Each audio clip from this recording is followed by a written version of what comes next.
Good morning, everyone, and welcome to another author interview here on Tales from the Wandering Scribe. I'm your host, Gabriel Garcia, otherwise known as the Wandering Quill and the Wandering Scribe. And today, there's a very special interview here on the channel, viewers and listeners. Now, this guest came courtesy of a previous guest a month ago. Now, if many of you remember my interview with Dr. Smith, he mentioned a credible, amazing author that I should reach out. And through determination, I did. Now, my guest today is an honorary research associate at Royal Holloway, University of London. He is the author of Monarchy and Lordships in the Latin Kingdom of Jerusalem, the Crusader Armies, the Crusader Strategy, and Templars, the Knights Who Made Britain. And also, if you've been following him on Instagram, he's also the author of Crusader Criminals, the Knights Who Went Rogue in the Holy Lands. So without further ado, let's give a huge round of applause to today's guest, medieval author and historian, Steve Tibble. Steve, thank you so much for coming on the show today. Oh, thank you, Gabriel. It's a real honor and a pleasure. You're welcome, Steve. You're welcome. So before we dive into your book, Crusader Criminals, is there anything else you'd like to share with our viewers and listeners? Anything that wasn't covered in the introduction? There is just one thing that might be useful and explain my approach a little bit, Okay. and that is you very kindly read out the bibliography, some books I've written. What you didn't say, and there's no reason why you should, is the years. And Monarchy and Lordships, which you mentioned, came out in 1989. It had actually been written in 1986. And that was the completion of my doctorate. And the work I did at Cambridge and at Royal Holloway, London University, with Professor Riley Smith, Jonathan Riley Smith, who was the most fabulous guy. He's dead now, but he's a saint. He's the most wonderful and super clever Crusader historian. But in between that, the next book I wrote was Crusader Armies, which was published by Yale in 2018. So there's obviously a long-awaited sequel there. But the reason it was long-awaited was because I had a gap, having families, making money, and also finding that there were no academic jobs in Mrs. Thatcher's Britain while she was restructuring the economy. So I spent most of my career in communications and corporate writing. In the financial sector and other sectors. So bizarrely, I've got a kind of tripartite career. So a kind of preliminary academic career in crusading. Then embarrassingly, about 35 years working in ad agencies and PR agencies and as director of comms for a big private equity firm. And then now, from about 2015 onwards, I came back to academia. And I've been having absolutely the time of my life working primarily with Yale University Press, who are absolute treasures to work with, really, really supportive, hard, but kind people. So I've got this sort of, for good or bad, I've got this kind of tension in what I do. So there's a kind of a pure academic side, which was like my early career. Then there's work as a communicator, and then finally there's what I'm doing now is how to combine the history that I love with the communication skills that I enjoy and I want to put into practice. So it's a funny mixture, but I hope some of that comes through in my work, for good or bad. It makes it less purist academic, but hopefully it means I can reach out to people and write the books that I enjoy anyway. Absolutely, 100%. And speaking of the books you enjoy to write, what can you tell our viewers and listeners about Crusader Criminals? Because I'm really intrigued by the title, because when we think of, the Crusades, generally we think of, the Knights Templar as being very honorable, that, they were tasked with getting the pilgrims to Jerusalem, which they were. They were founded for that initially, but of course, as time goes on, things change. Yeah, you're absolutely right. In a way, it's a funny book, because I wrote it during lockdown, and I'm sure you found as well. These are crazy times, and I love writing about the Crusades, but I thought it's lockdown, the world's turning into crazy goo, zombie apocalypse. Um, I need to entertain myself, so I started writing almost for my own pleasure a true crime book. So it was the book of all the crime stories from the Crusades, because they're really, really weird stories, and they've not really been out there in the world because they're small. When you write about medieval history, you write about battles and kings and sultans. What you don't write about are the muggings and the murders and the assassinations and things, Right. which are much more frequent and much more the tactical side of everyday life. So I got quite a long way into doing that, and then I realized that what I was coming up with was very strange. That actually the level of criminality and the way it was happening was almost unique. So I set to trying to explain to myself why the Crusades, which, as you quite rightly say, are normally associated with piety, religious devotion, and that's true on the Muslim side or the Christian side. It's these were pious times. So why do we get this huge splurge of criminality? Where's this big uptick in violence, off the battlefield coming from? So I ended up writing a book that was almost about anthropology. It's about a book which explains why you start off with something quite pure, but the unintended consequences could be so disruptive and so appalling for people on the ground. And the key moment was, I don't know about you, lockdown, you end up watching a lot of films that you don't normally Yes. watch, and films you haven't seen for a long time. And I watched, after I'd nearly finished the book, I watched Casablanca again, the old black and white film. And there's Right. there's a moment there where the French detective, at the end, the kind of police officer at the end, makes a joke, and he says, Rick, we will round up the usual suspects, which is a great line. But to me, it also explained everything that I'd been looking at, and it's in two parts. It's rounding up, and it's the usual suspects. And so I started to take kind of helicopter view of the Crusades in the context of all this criminal craziness that was going on. And you can see that the guys are the usual suspects.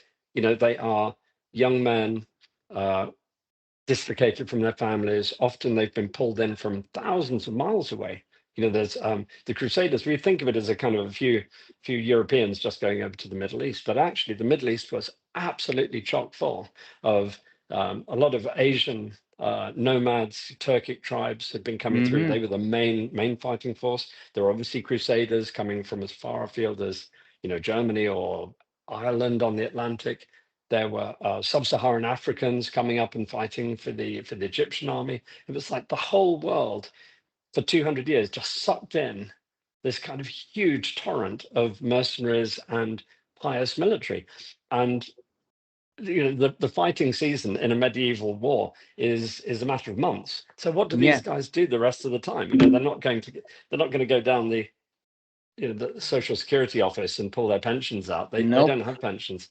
But what they do have is a lot of energy and weapons and desperation. So it's a kind of a sociological explanation of everything that went on in the Crusades that doesn't need religion. These are guys who, it's actually, you could have written this book without knowing anything about religion, or without religion even existing. It's anthropological about how people who are dislocated, and particularly the usual suspects, young men, single, how disruptive they can be in societies. And the other part of the Casablanca phrase that was so profound to me was when Rick said the rounding up. It's not just the usual suspects, you have to round them up. And the Crusades are almost the only time in human history where for 200 years these people didn't need to round themselves up. They were already rounded up. They were the forces bringing them together were absolutely magnetic. So it was just a torrent of social disruption. which actually I think in many ways was probably more profound than the battles. You know, the battles get the headlines. They're the kind of like the Hello magazine view Yes. of medieval history. But to people on the ground, it's, you know, the sexual violence, the murder, the rape, the robbery. I mean, it was just appalling. And it really is a kind of an underlying view of sociological forces that provides a whole new way of looking at medieval history. So yeah, I've had great fun writing it, and it is kind of different, I think. It is, and it also gives you. It kind of breaks the mythology that we have about the Crusades, and actually reminded me a lot of, to also go with the movie Kingdom of Heaven by Ridley Scott, where you have Renaud de Chatillon and his accomplice who caused unbelievable amounts of violence and murder in that movie, with the sole aim of trying to stoke the fires of war to get Saladin into open combat.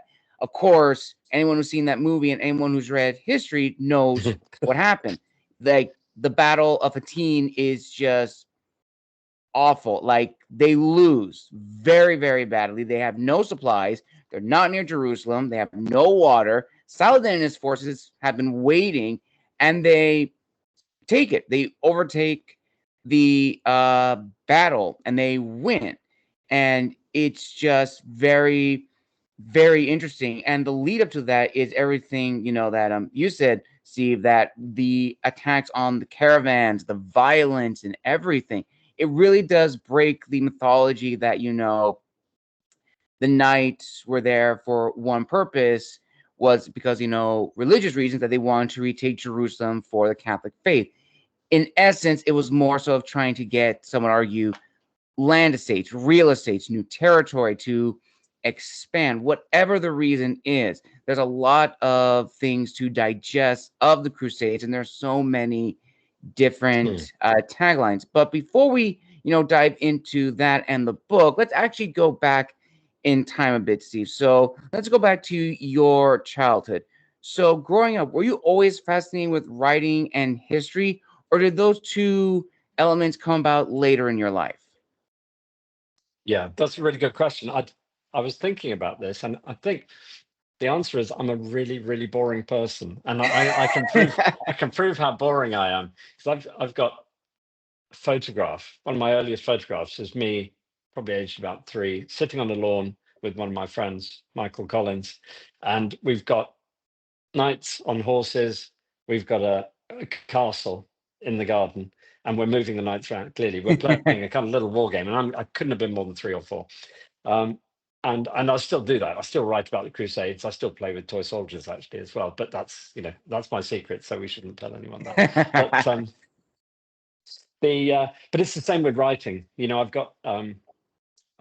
I remember even in preschool, before I went to primary school, and I was really looking forward to it. I probably shouldn't have been, but I was, because I love books, especially books with great pictures, and I thought, "Wow, this is going to be fantastic. I'm going to have a great time at school. There'll be so many books." And yeah, I guess I was a nerdy kid, so every holiday I was in down at the library, getting books, taking books back, and yeah, I just sort of used to inhale books. And I think I've always loved writing. Everything I've done in my job, whether as an academic or in advertising or PR, has been about writing, analysis, communication, and they all come together. And I think if you have a love of history, the best thing you can do with that is write books and inflict them on other people. I mean, I really, really love the process. I love everything about it, and I love this period of history as well. So I'm like, this is my little living the dream kind of thing. Absolutely. And so from that, as you advance in your, academic career and your own personal career, what was sort of your aha moment when you realized that you wanted to write your own book? And how did that come about?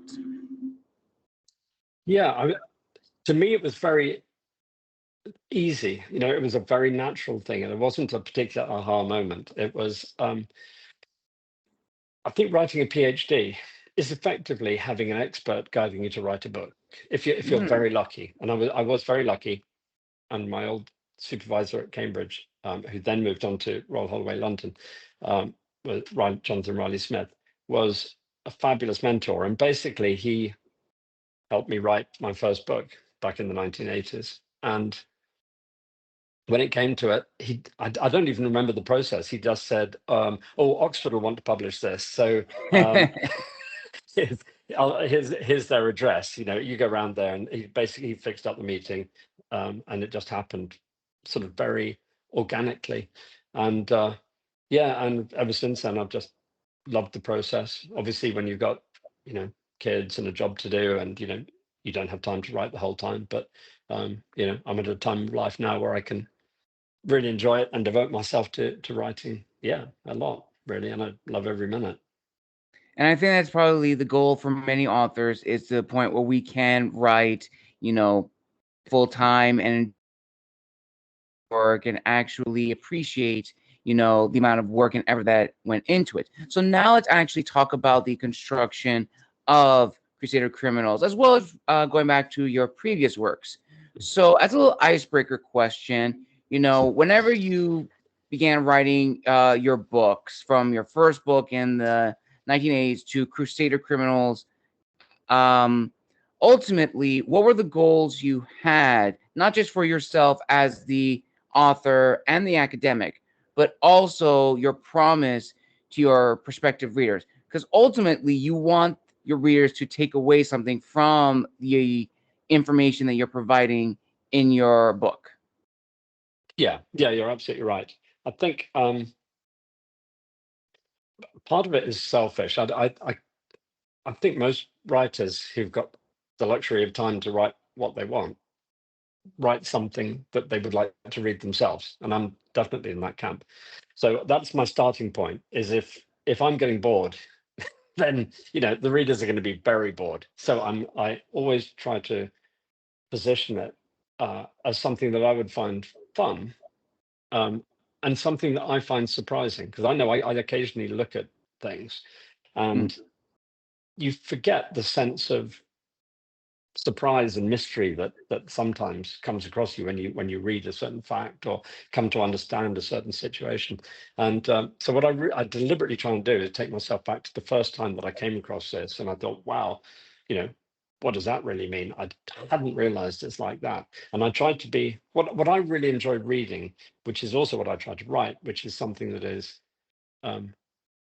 accurate but also fun, but which Right. is also slightly counterintuitive. The things that are surprising, the things that contradict everything that you were taught at school. And particularly the big thing, I think the big problem with history is the idea of presentism. We look at history from the perspective of someone in the 21st century. We try not to, but you can't help it. And particularly in the Crusades, because the religious aspects of the Middle East are so different now. For instance, the Arab Christian population is so tiny compared to what it was during the Crusades. I mean, in the Crusades, most of the population of the Holy Land was still Christian. So people, there are whole aspects of crusading or any kind of historical period that are kind of twisted over time, not necessarily deliberately, but it's just, you look at the Middle East now and you assume, okay, well, everybody there is X, and these guys are coming in from outside, they're Y, so that must mean A. But in reality, what was there at the time is so different, and the motivations of people are so different. For instance, you and I don't know if you're religious or if you're pious, if you go to mass very often, even if I do, we're not pious like they were. It was a different thing. Yes. They really, really believed. I mean, however pious you and I are, we probably don't believe that our immortal soul is at danger if we break an oath or something like that, or that we're going to be in purgatory. And I think actually even the Pope doesn't believe in purgatory now. So there's a whole whole levels of difference in terms of the way people saw the world, and we continually have to confront that and try and put ourselves back into their eyes so we can see what they were dealing with, rather than picking up the New York Times and looking at the world from that angle. You know, it's that's in a way the first barrier that we have to get across, and I'm always conscious of that. So trying to make that trip back in time, but also to try and make it fun. And actually writing a book about criminality, you know, you're writing about things that aren't funny at all. You know, Right. you're writing about murder or, you know, muggings and things like that. Nothing funny about that if you read about it in the newspaper today. But you can be slightly more wry, slightly more light-hearted about it if it's a crime in the abstract and it took place 1,000 years ago.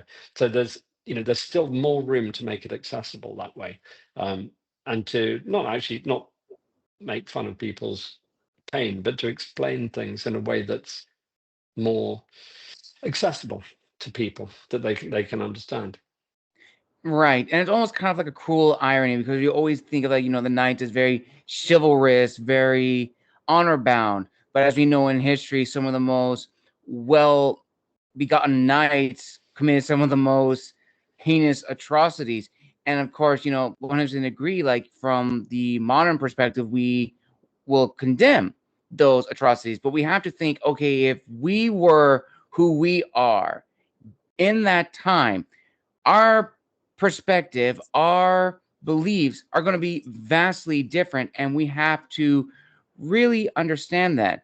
And then, so from that point, after drafting, the first rough draft of your book, for an academic audience or an audience, interested in history, what were sort of like the feedback you got from your editors, as well as, I don't know if academic publishing does this for, traditional publishing, where it comes to like beta readers or ARC readers.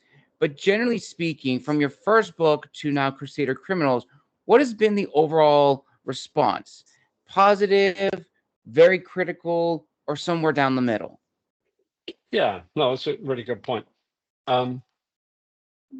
So all of the books that I've written have been by academic publishers, Oxford, Yale, primarily, but I've also got stuff coming out from Cambridge and Oxford again in the next year or so, and they're all fastidious. They're all superb publishers, which means it's often a nuisance from a writer's perspective, because you can't make stuff up. You don't get much latitude, which is Right. perfect. You know, you want people to act as good guides and, you know, be firm about it. So, for instance, with a book, I'm just finishing a book at the moment, which is going to be out in September, which Yale are going to publish, called Assassins and Templars, which is about the Oh, yeah, yes. it's basically it's been hilarious writing it. It's basically the true history of the original backing of the video game Assassin's Creed. It's the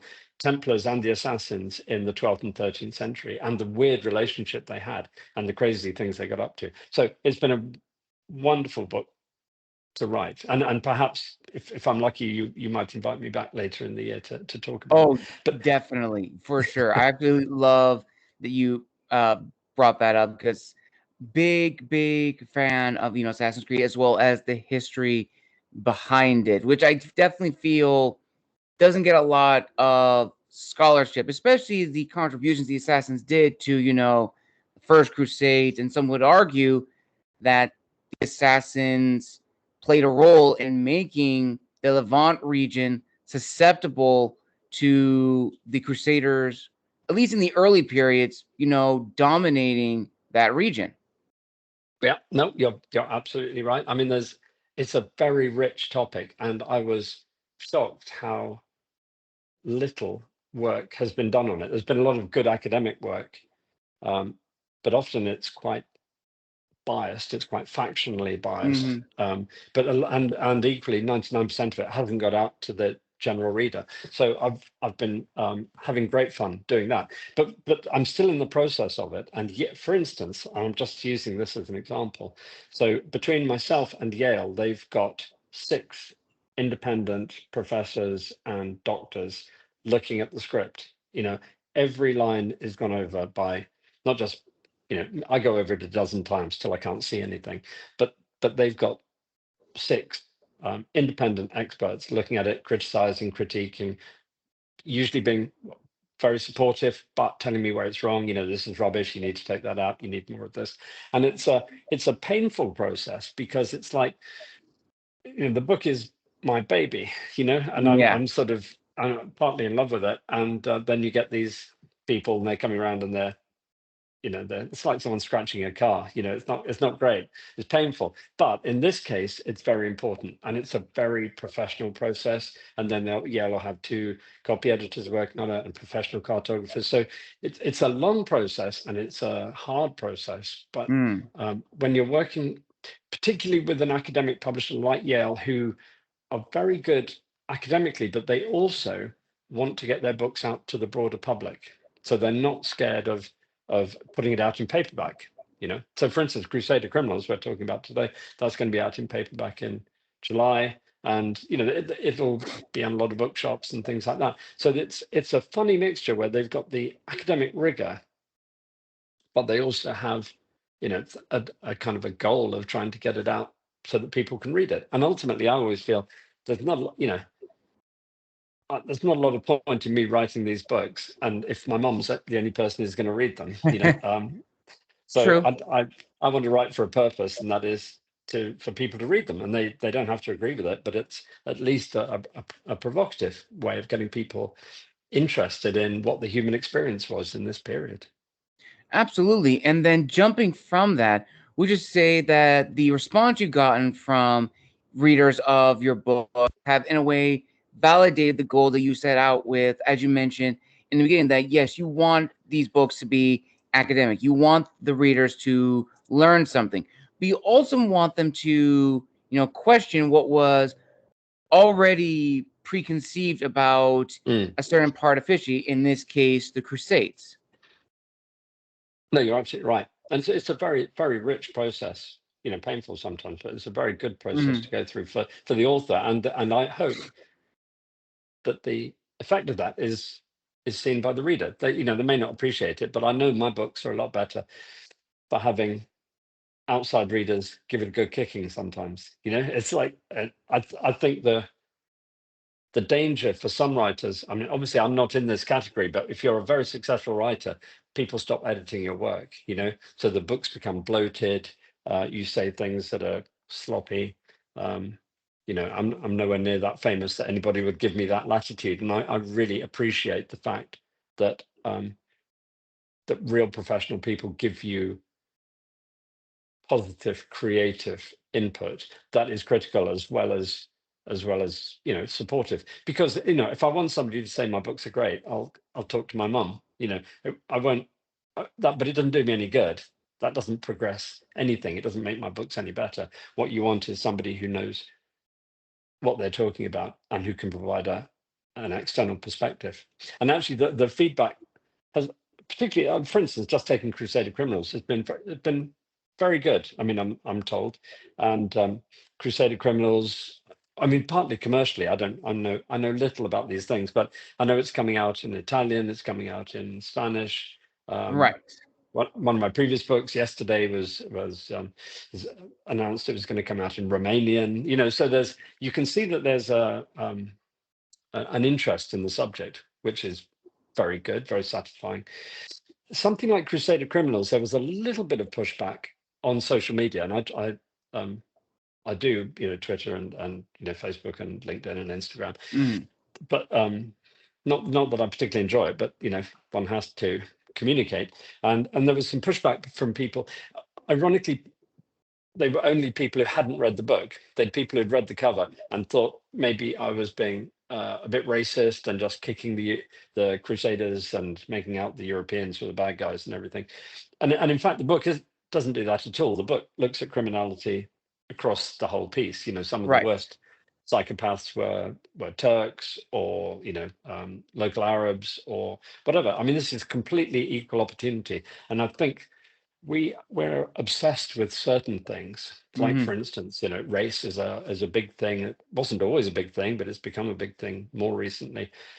But for people in the 12th and 13th centuries, race was much more limited of interest. The Crusaders, it's often difficult to find out what race people are. The kings of Jerusalem, a lot of them weren't even European. They were of mixed race between European or an Arab and Armenian. Mhm. A lot of the troops they're fighting are not locals. In fact, the majority probably aren't locals. They're nomadic heritage Turkic types. But often the chroniclers don't mention it because they're not interested. It's much more important to them whether you're Christian or Muslim or that kind of thing. Those are the kind of axes of cultural interest for them. And ethnicity usually just not. It's actually hard to tell what ethnicity people have a lot of the time, just because nobody's interested enough to write it down. Absolutely. And you actually bring up a very good point, historically speaking, that at the time, it wasn't so much of where you were born geographically, it was more so of the faith that you belonged to. That was the deciding factor, whether you were Catholic, you were one of the denominations, you were Greek Orthodox, because the Byzantine Empire was still around during the Crusading period, or you were a follower of Islam. That was pretty much, the main identifiers of like, oh, he's this because he's a follower of this religion, or this because he's a follower of that religion. That was like the main, identifier at the time. But it is, really fascinating that, we tend to, again, going back to this topic of, presenting modern perspective or modern themes at the time when it really would not have been, you know, appropriate. That can even be made during like the late antiquities and classical era, which then kind of leads into the first reflective question, which I'm really eager to hear your thoughts on, Steve. So I'll just lay a little groundwork for this question. So, as writers and as authors, we're very passionate about our stories. We take great pride in showcasing our work to everyone. But I definitely feel, as historians and as writers, especially now in today's age, it's a little apprehensive in the sense that, yes, we do want to showcase our work. Well, now with social media, you tend to find yourself very exposed, very, very open. And what I mean by that is, yes, you are able to showcase your work to a wide range of people who are interested in a topic like this. On the other hand, social media is, a double-edged sword. It allows you to open up to, as you mentioned before, about people who were commenting that the book is this, it's that. It leaves yourself raw, and it brings up your anxiety. And sometimes, in some instances, people will question your integrity, your backing as an historian. It's like, oh, do you actually know what you're talking about? Like, why are you writing about this? And all of that plays into the mind, and especially leads to imposter syndrome, which is always present and makes us question whether or not we should be writing at all. So I'm curious, Steve, when you began writing your first book, did you have those moments of imposter syndrome or anxiety? And if not, what has disciplined you to continue writing about this topic of history and just keep going? Yeah, well, anyway, that's a really good question. I was lucky because I was effectively wrote my first book in the early 1980s. So I don't think we had the internet, let alone social media. Yeah. So if you got criticism, it was, from your friends down the pub, which, yeah, and you'd have banter over a drink, and it was all very amiable. And I think we all feel imposter syndrome, but I've always, been fairly comfortable writing. I think now social media, you're absolutely right. You used the word anxiety, which I think is a very good thing, and that's a very good word to use because anxiety is something that does ramp up when you look at social media. And for large points of the year, I try not to. I post on social media, and if people want to come back with a sensible something to discuss, I'm happy to engage a bit.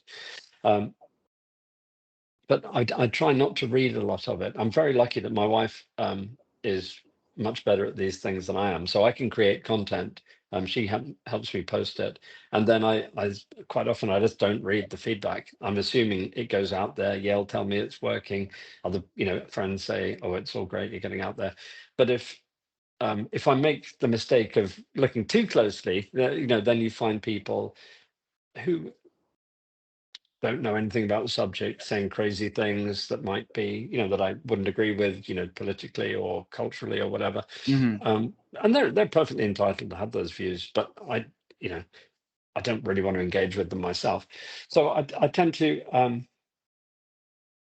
sort of step back as far as I can. One thing I've found, which is wonderful, is working with professionals like yourself who can take my message to a wider audience. So you connect with people on my behalf, in a sense, and Hmm. obviously, that works both ways.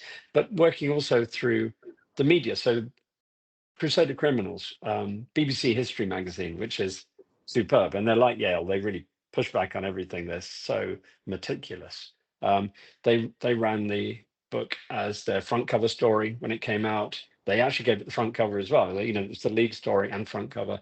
So you work with people like that, and then they had their own podcast, their own website, and their own magazine. So you communicate with people almost slightly indirectly, and there are other websites like medievalist.net. Peter Konishny is a Yes. wonderful guy. He's super.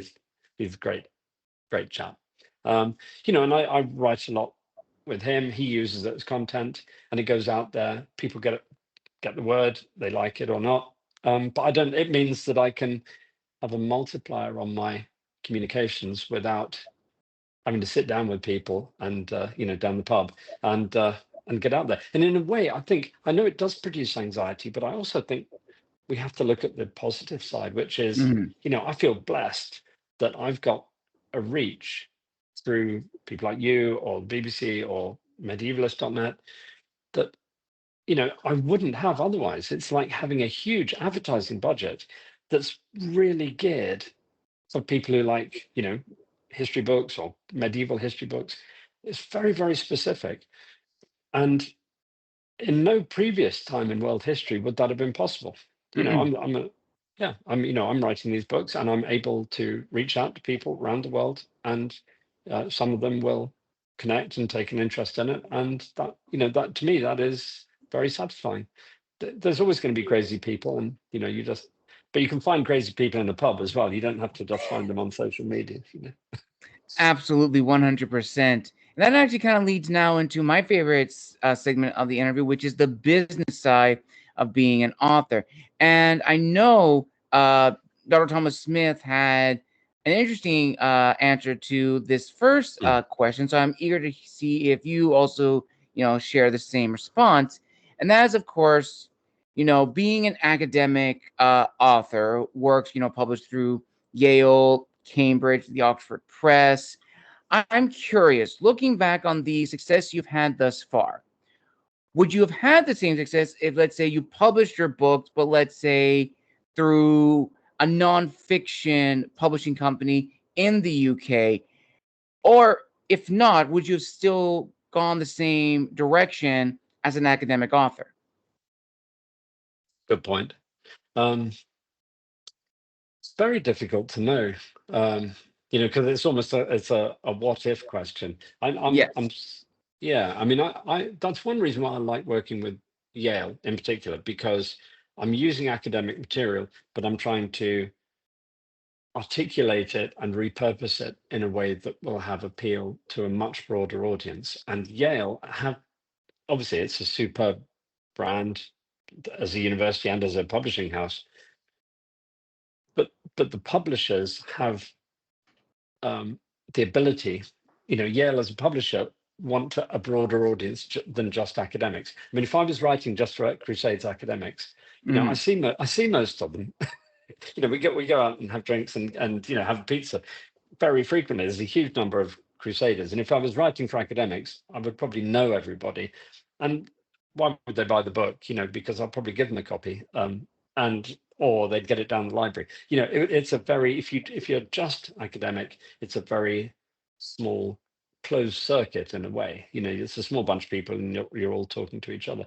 It's I think the great thing about dealing with Yale is that they're an academic publisher who've got that rigor, but they've got the mindset for taking it to a broader public. And obviously, I'm sure there are loads of other publishers who are non-academic publishers who could do that as well. and Random House Penguin or whatever. And yeah, no, absolutely. I just happen at the moment to be. I've got a very good relationship with a particular team at Yale, and they're marvelous. So yeah, I'm just enjoying it while it lasts, sort of thing. Well, that's great. That's absolutely great. And also from that, one thing I'm also very intrigued is, understanding the audience as an academic author. Because as authors, when we write our books, we are the target audience first and foremost because we know the story better than anyone else. But when we go about publishing the books, we really have to consider, okay, who exactly is this geared towards? Where does it fall under, and so forth? Now, from your books, they would definitely fall under like the nonfiction academic audience in the field of history, and then more and deep medieval history. But I am curious for you, Steve, like how you really understood that was the audience, you were marketing towards. And in your opinion, when should an academic author or an author in general consider their audience? Yeah, no, you're absolutely right. I mean, you're right, and I agree. I am an academic author. I do. I'd say I'm very much on the kind of populist end of that spectrum. I'm not writing for academics. I'm using academic knowledge. I would. Right. That's what I tried to do. So I'm actually writing for people who aren't academics by and large. So, and your very good point about the demographic is crucial to that, really, and that's something that I often agonize about, because if you look at the statistics, there's a certain kind of person, a certain demographic that buys nonfiction, and Correct. within that, there's a certain demographic that buys medieval history books. Um, but a good publisher, a good editor, and a good writer will think, okay, that's the audience I'm working with currently, and they they like a certain style. They might know a certain cultural background. They may be of a certain age, so they'll get certain cultural references. But you really have to consider where you're going. You don't want to be in that one little block. So I try and write in a way that's engaging enough to appeal to people who aren't necessarily in that demographic, or certainly try not to repel them if they accidentally pick up the book at a in an airport or whatever. They I would want them to feel that they could find something of value there as well. So in a way, and it's a very good lesson. It's a good activity to go through to question that, because you can become too set in your own ways. I mean, obviously, I'm a specific demographic, so it's easier for me to write for myself and for people like me. And but it is a good thing, and something to work towards, is to permanently try and make it more engaging for people who are, say younger or whatever, or come from different countries or what have you. So I have to be careful not to have too many cricket references or pub references and things. And if I put them in, yeah, I'll always take them out anyway. But Absolutely. And that kind of leads also into the follow-up one, which is, the readership, because for me, the audience and the readership are slightly different. Yes, the audience is like the grand big prize that we're all trying to gear towards for whatever book we're trying to market. But ultimately, at the end of the day, it's the individual people who are going to read it. And the readership, I think, it's much more challenging to market to than just the audience. So, as fiction writers, we have like three categories. We have like young adult, new adult, and adult fiction. And for me, what I've noticed for academic authors, it seems to be, and I could be wrong with this, Steve, there seems to be the same thing, but, slightly different, where you have the academic scholars, the hardcore history enthusiasts who are looking for, something to use in their dissertation, in their reports, something to be used as a secondary source for their paper. And the other side of the spectrum, for those who are, interested in history, they want a good read, they want to learn something, but they don't want to be boggled down by the academic jargon that's in the books. So for you, Steve, where would you classify your books? Somewhere down the middle or leading towards one end of the spectrum? yeah, no, I'd definitely be towards the latter. So I actually hate academic jargon. I think it's very exclusive, actually. I mean, it's not. It's kind of irritating. It's, you know, because a lot of academics or academic trending is talking about inclusion and so on. But in reality, a lot of the vocabulary of being an academic is to try and make things unnecessarily complicated. And that way it's like, oh, you know, I'm cleverer than everybody else. And whereas in fact, you know, history is one thing after another, isn't it? You know, so it is the human experience is what humans do. And if you can't talk about that or write about that in a relatively straightforward way, I don't think you're doing your job properly. So I do try to write in a language and with some humor that normal people who are interested, probably educated but interested people who aren't academics could pick it up and understand what's going on and have a better understanding of humanity as a result, because it's, you know, it's my little bit of the human experience, but it's the thing I know, so that's part of what I try and do. Interestingly, the author that I've got a lot of favorite authors, but the one I really love most is P.G. Wodehouse. And again, I was sort of like since primary school, showing how boring I am. I still read him. You know, I'm going on holiday very soon. I'll have a P.G. Wodehouse, Jeeves and Worcester, obviously, to read while I'm on the beach. And to me, that kind of writing, you know, that guy was super clever. The guy was a genius. You know, he's like modern Shakespeare. But the reason it's such genius is that he makes writing something so accessible and ostensibly flimsy look easy. Whereas in fact, you know, you have to be so clever. You know, he's such a great wordsmith to make something appear so simple and yet touch all the kind of emotional strings and the lovely narrative and everything about it. Yeah, so I definitely try and put myself on the popular side of it, but I don't see that as an insult to myself. I just think that's, you know, it's almost a different job actually. There are academic books for academics, and that's a fantastic thing to do. And that's, you know, and I'm very fortunate that people do that, and you know, and a lot of them are my great mates.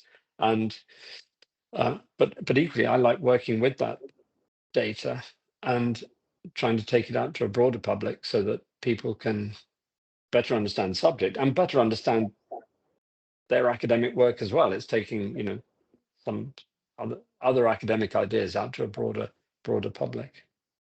Absolutely. And I'm actually glad you also mentioned your favorite author, because that definitely leads to the next question, which I always find to be more interesting in the sense of, you know, how we as authors create our stories. And initially, I've always asked the question of, like, you know, who were your favorite authors or books growing up that have helped you craft your voice as an author and historian. But now I realize that there's a better question to that, which is, you know, how being able to balance your individuality as an author. And the reason I bring that up is that, you know, we could write any kind of book we want. We could do all the research. And at the end of the day, ultimately, it's going to be our words. It's not going to be like anyone else's.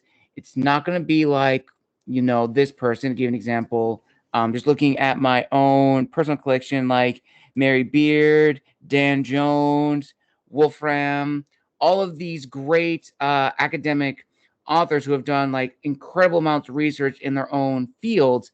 I could research them, use their books for something that I would like to write, but I'm not trying to be like them. I'm not trying to craft a story, you know, like them. I'm trying to show my own work. And I definitely feel, you know, as authors, we tend to get very pigeonholed in either a certain category of writing, a certain field of history that we're writing about.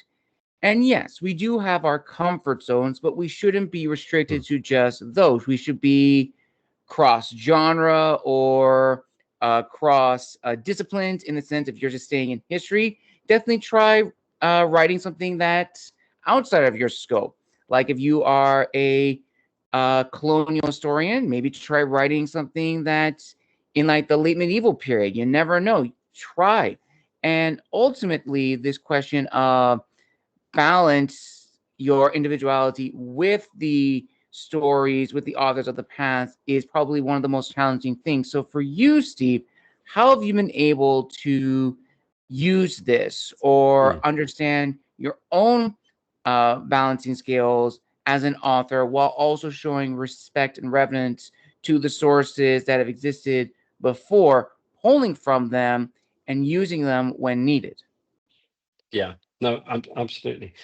Um, yeah, I guess we all change over time. I don't know about you. I get very easily bored, so I need to change. It's a very healthy thing to do. And actually, if you look at my first book, it's very academic, and it lives in that world. There's a lot of Latin in it that's not translated. There's a lot of medieval French that's not translated because the assumption is that the reader will read Latin and medieval French probably better than me.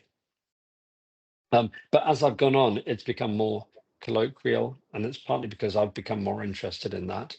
And I've also tried to move away from the older materials. Mm. If you think historians tend to operate quite rightly in a kind of horizontal way, you follow like Hello Magazine, you go, weddings, funerals, invasions, battles, it's kind of linear. Whereas in Crusader Criminals, I'm trying to look at it the other way around. What are the kind of social circumstances that bring people into this situation? What are the big macro events like climate change? What effect did climate change have on Mm. the Crusades? A lot of that in the book. And then also look at the granularity under it. So it's not just the big battles, it's like the big things that affect people and societies, and then the small things that actually degrade or help people's everyday existence. That's where you get into the true crime stories. So I think it's basically to entertain myself and to take a different view. I thought, okay, well, I'll take a helicopter view rather than a kind of horizontal view of the world. And I wouldn't be popular. It's a very cold night here in London, so sorry. Can we cut that bit out afterwards? Oh, yes, absolutely. Thank you. Sorry. So, as you were saying before, that you wanted to take a more helicopter view of, the sources of the history as opposed to the horizontal approach where, people look at, weddings, funerals, all this stuff to lead to this conclusion. But you're sort of looking outward. You're looking at, okay, I'm going to look at criminality in the Crusades. And it's like, okay, where does that branch off to in crusading history? Which I definitely think is, you know, very, very important and very, very interesting approach. So, would you also say that your historiography of the history of the Crusades is different from your, to use lack of a better word, typical medieval historian and author? I hope so. Yeah, a little bit. Yeah, particularly over time, it's become more that way. Because I've tried to find the kind of more quirky ways of looking at things. Try to think outside the box. Um, so, for instance, with the Assassins and Templars book, they guys are so crazy in their own right anyway. But it's interesting to put them together, and that's not something that's been looked at very closely. And it's a true thing. They were neighbors. They had these incredibly hate-filled, ferocious landlord-tenant kind of Mm-hmm. problems because they were next door to each other. Um, and they were so similar. It's just really weird. If you just look at events, you get one view of the world, and that's an important view, and it's important to get that right. But beyond that, it's the relationships and the kind of social structures are vital, and they had a whole new perspective. So in the Assassins and Templars book, I tried to look at the motivation of the guys. So the Templars as martyrs, the Assassins as very very devout Ismaili Nizaris, and the fact that piety can lead to not just martyrdom as death, but the dealing of death. The promise of death. Both of them were devout with highly committed groups of young men, but they were converting the martyrdom into a kind of a proactive thing as well. They're prepared to kill as well as to die, and it's how those. Yeah, I just try and take a different view of history and see when you squeeze that kind of lemon, what do you get out of that? And it's often very different. It just adds a hopefully a better perspective to the things that you already thought you knew. Absolutely. And it's also to give a little add to that, when we think of like the Assassins and Templar war, everyone is going to, know of like Masyaf, which was the stronghold of the assassins. But what many people don't know, and something that I researched myself, like this was years ago, was that the assassins didn't start off in Masyaf, Syria. They actually started, if I'm not mistaken, in Persia.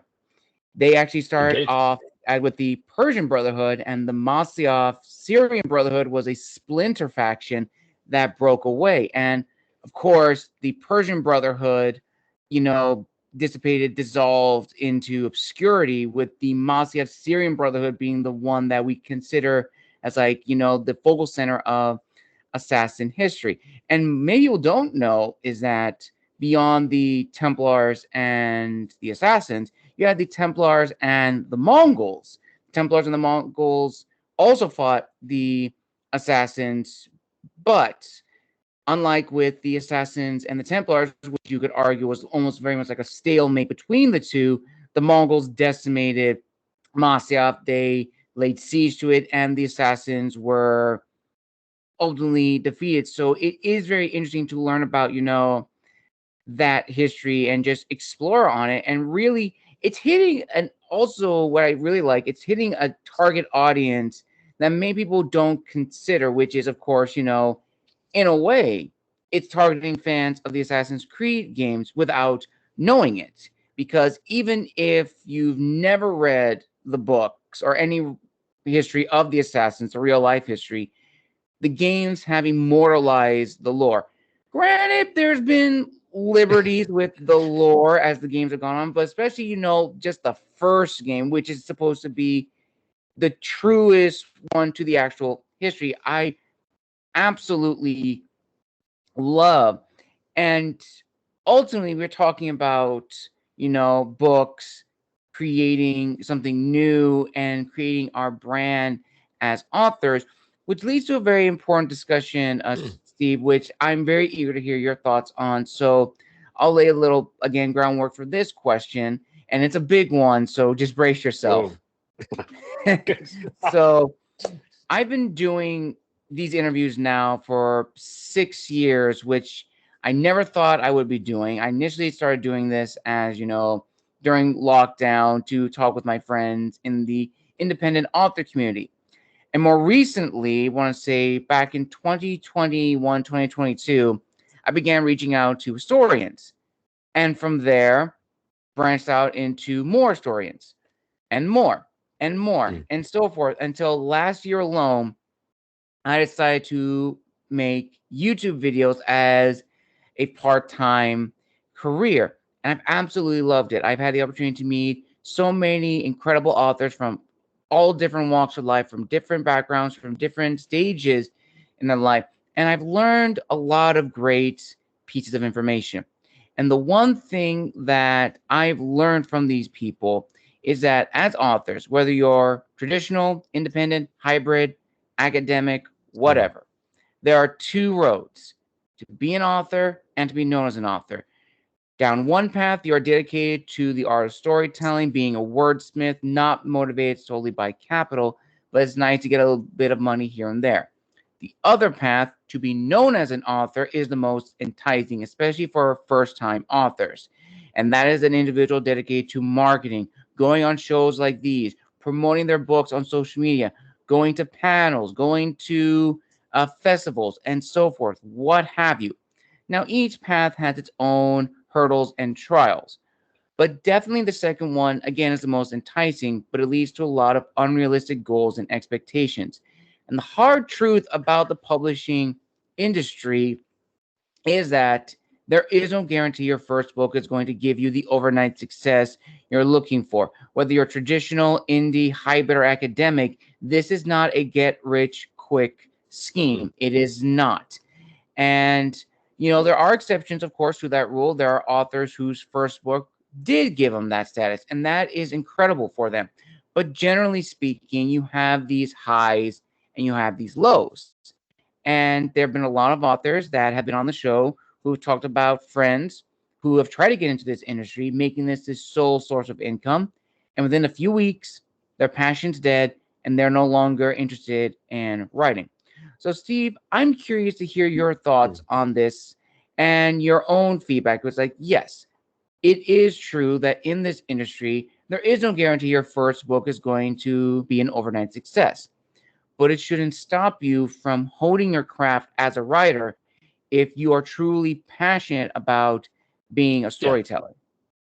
yeah, I think that's very wise. And I think, yeah, I mean, I probably, before going into that, I'm less convinced than I used to be about the value of those kind of labels.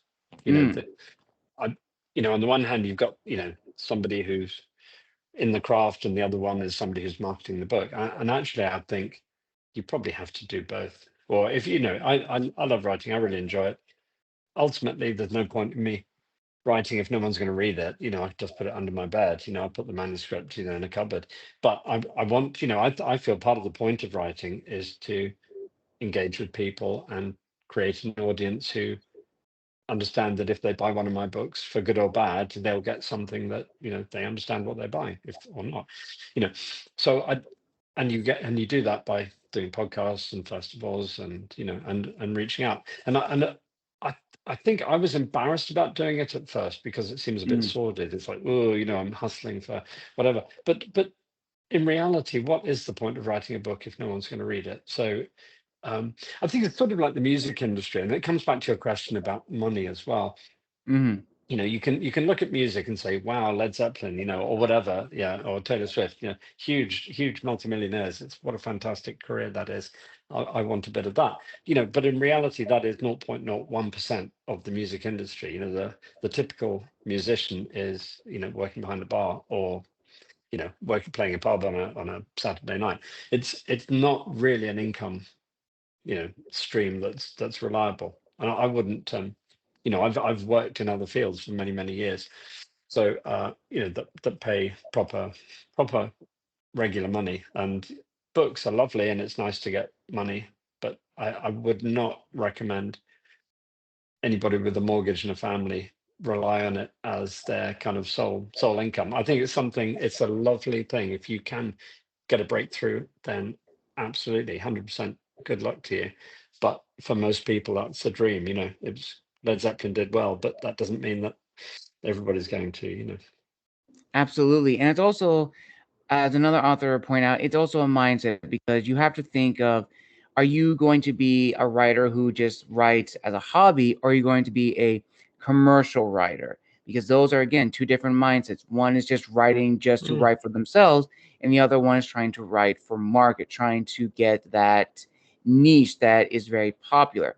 And ultimately, it's whatever decision you want it to be, whatever works best for you. yeah, And whichever one you do decide, ultimately, grit transforms into talent because it may be your 10th, 15th, or 20th book that really gets your name out there, regardless of what path you go on.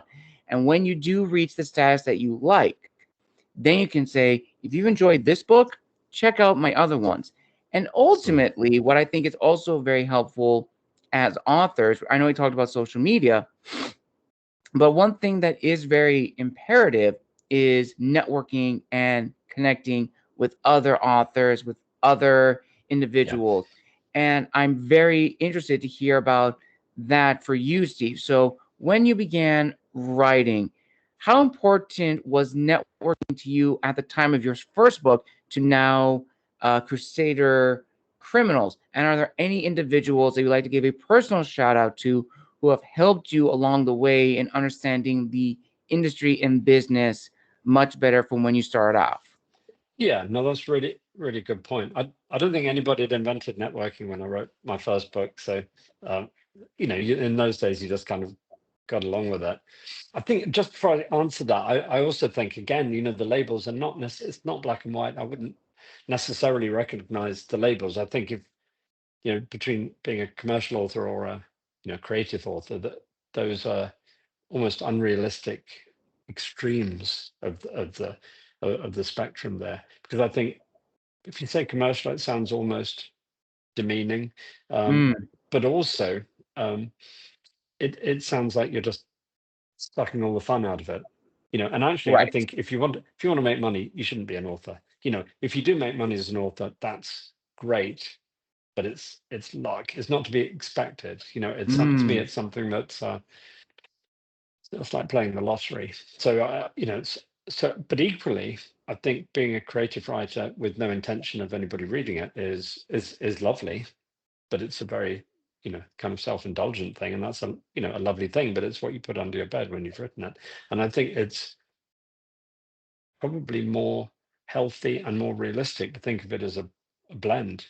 That you write the book that you Okay. would enjoy, you write the book that you hope people would enjoy, and then you take some time to engage with people so that they are aware that it's out there. I mean, often it's not anything more than awareness. You don't have to go around saying it's great. You don't have to tell lies or inflate anything about it. You just say, well, I've written this. It's quite an interesting subject. If you're interested, here it is. It is sometimes as basic as that. And I think we are very blessed at the moment that an ordinary person can get on social media and talk to like-minded people and just make them aware of things that are available. Whereas 20 or 30 years ago, you would have had needed a huge advertising budget to do that Right. in a very sort of shotgun way. Now we've got this kind of rifle approach where you can reach out to people who like medieval history. And they can either like it or not, doesn't really matter, but at least you're out there.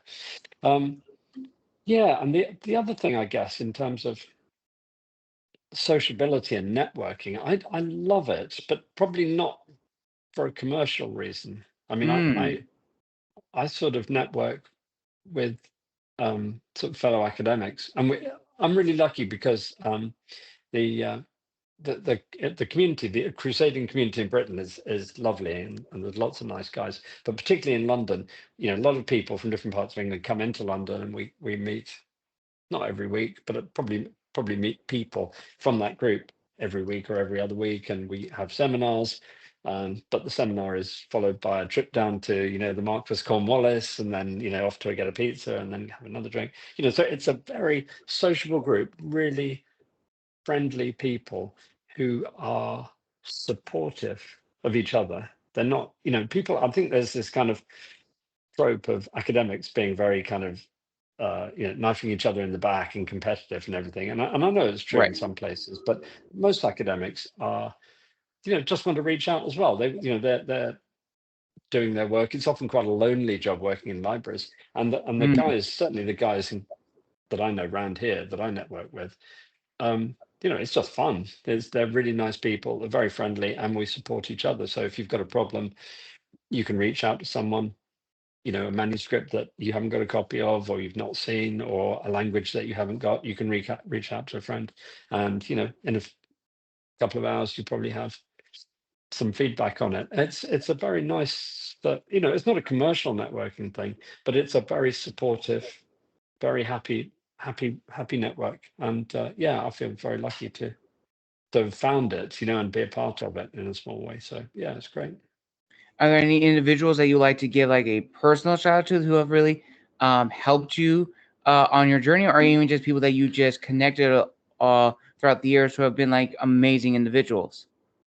Yeah, no, Jonathan Riley Smith, my old mentor and professor, he was great, and I always have a deep affection for him, and I miss him. But there's loads of nice guys. Dr. Chris Marshall, I did my PhD with. He's we talk every week. Peter Ebry's a crusading professor here. Jonathan Harris, Jonathan Phillips are all professors at London. Tom Smith, obviously lovely guy. Mohammed El Merheb, who occasionally helps me with the kind of, particularly with Mamluk stuff. There's a whole bunch of really nice guys. John France, professor of medieval military stuff. He's a really good bloke.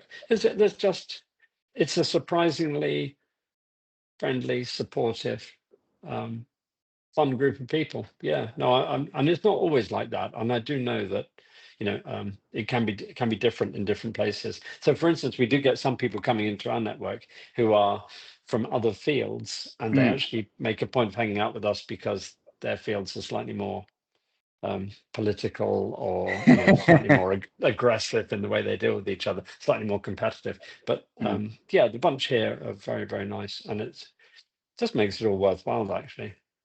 Well, that's amazing. I always love that about, with networking as historians. And I have to agree, like, I've had the opportunity to network with some amazing people, on LinkedIn, for the last 2 3 years now, and it's been incredible. And from them, I was able to get into a lot of different opportunities, which I will be forever thankful for. And I again learned so much from them. So now, as a final question, Steve, what is your word of wisdom to fellow writers, authors, and historians who want to get their foot into the industry, let's say as an academic author or an author in general? What is your word of wisdom to them? Wow. Okay. I think there's a very practical route.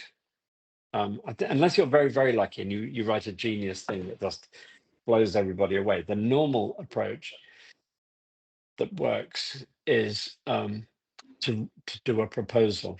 And I know it's boring and it sounds like being an accountant, but actually, there is this kind of template for doing a proposal where you do, a biography, a summary, a contents page, a list of competitive works, bibliographical elements, and so on.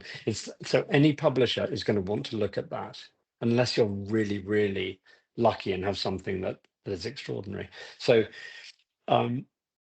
before you spend 3 years writing your masterpiece, spend a month crafting the proposal. And it's not wasted time, because if you do a sample chapter, you're going to have to write it anyway. If you do a sample bibliography, you're going to have to write it anyway. So you might as well do it there. And that way you can that's the kind of process that publishers are used to looking at. The other thing that's very important is to find an agent if you can. And that's probably more difficult than finding a publisher. Getting a good agent, and a good agent will have a template in mind for a proposal as well. So getting access to those two things is important, and I think talking to your publisher. It it can be a lonely thing, writing a book, because it's Mhm. necessarily something you pretty much have to do on your own. But I think so the temptation is to sit in your room and not talk to people about it and just feel protective of it, as in, this is my baby, it's perfect as it is and it's what I want it to be. Whereas in reality, what you need to be doing is talking to your publisher, talking to the editor you've got there, if they have marketing people, talking to them, and find out, ways you can make it better, ways in which you're heading down a blind alley. Simple things like word count. There's no point writing a 200,000 word book when a publisher these days probably only wants 90 to 100. All you've done is just created a problem for yourself and something that's going to put publishing house off. That doesn't mean that you can't be creative with it. You just have to be mindful of the parameters for getting a book onto the market. So I don't think you necessarily have to compromise what you're doing. And to me, it comes back to this juxtaposition between commerciality and creativity. And actually, Mhm. I think it's a false dichotomy. You do need to have both. There's no point being creative if nobody's going to read it. And equally, there's no point in doing it for money, because there are plenty of easier ways to make money. So I think it's a good blend of those two: communicating properly with the publisher, getting an idea and a proposal ready, rather than slapping down a 6-inch thick pile of pages of your 200,000 word tome, and getting a good agent if you can. That's easier said than done, but I think that's a very useful thing as well. Wise words, Steve. Wise words. And with that, viewers and listeners, we conclude another amazing author interview here on Tales from the Wandering Scribe. Want to give a huge thank you to Mr. Steve Tibble for coming on the show and telling us all about Crusader Criminals and his previous works. Steve, thank you again so much. Where can people find you on social media if they want to reach out and connect with you? And where can people purchase copies of Crusader Criminals as well as your previous works? Lovely. Thank you, Gabriel. And I have to say, real pleasure. Been very, very great fun and great questioning. In terms of social media, I'm on X, Twitter, I'm on LinkedIn, Facebook, and Instagram. I like LinkedIn more than many people do, just because it's not ferocious. It's just nice professional people talking professionally. So Same. I find that it's less anxiety. So if anybody wants to link in with me, please do. I'm Dr. Steve Tibble or Steve Tibble. You can get the book on Amazon. You can get all my books on Amazon. A couple of them are in audiobooks. Several are in other languages as well. Spanish, Italian, Romanian to be, not yet. Those and they're available as ebooks. Yale books have their website has a wonderful website there. But most importantly, I guess, local bookshops, because, when I was a kid, one of the things that kept me going and got my interest in books sustained over the years was having the luxury of going into a nice, quiet bookshop, secondhand bookshop, new bookshop, and spending a lovely, calming hour buying books Yes. or just touching them. It's all great. So I Hmm. think we're so lucky to be doing this. It's a very luxurious and very special, privileged position that we're in. And I think supporting the local bookshops that help us it's a very good thing to do. Absolutely. I will link all those down below in the description of this video. Thank you, everyone, for joining us for another interview here on Tales from the Wandering Scribe. Again, a huge thank you to Steve for coming on the show.